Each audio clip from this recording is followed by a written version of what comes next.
ஒரு செம்பு குளிர்பானத்தின் தயாரிப்பு விலை என்ன? 2 வீசம் மிஸ்டர் புலிகேசி. விற்கும் விலை 10 வீச விலை மன்னா. ஏன் அவ்வளவு அதிகம்? உங்கள் ஊரிலும் விழிப்புணர்வற்ற மடையர்கள் நிறைய இருக்கிறார்கள். ஏன் என்று கேள்வி கேட்க மாட்டார்கள். நிறைய சம்பாதிக்கலாம். பரவாயில்லையே, என் நாட்டு மக்களை நன்கு புரிந்து விட்டிருக்கிறாய்.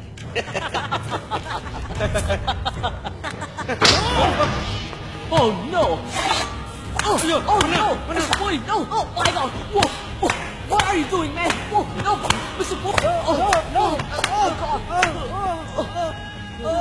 My back!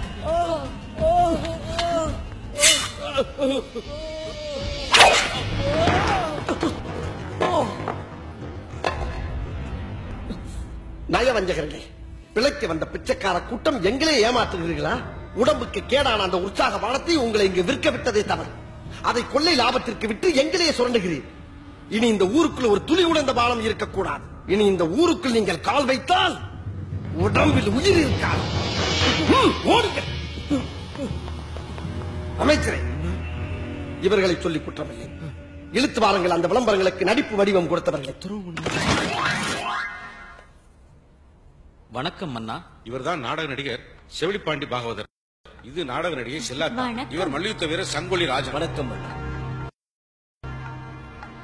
அது இருக்கட்டும், விளம்பர ஓவியங்களுக்கு துணை போனது சரியா தவறா? சொல்.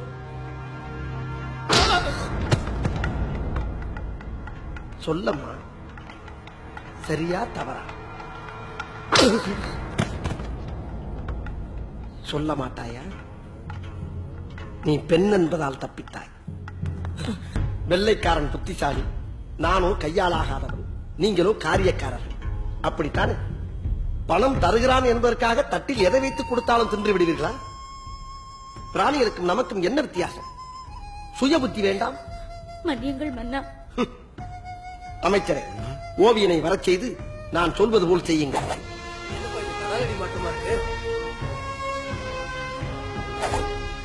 இளநீர் தான் குடிக்கணுமா? தாய்மொழியை மதிக்காத தரித்திரங்கள் பேய் மொழியில் எழுதிடுவார் சரித்திரங்கள். எனவே தாய்மொழியை பேச எழுத தெரியாதவர்களுக்கு கண்டிப்பாக குடும்ப அட்டைகள் வழங்கப்பட மாட்டார்.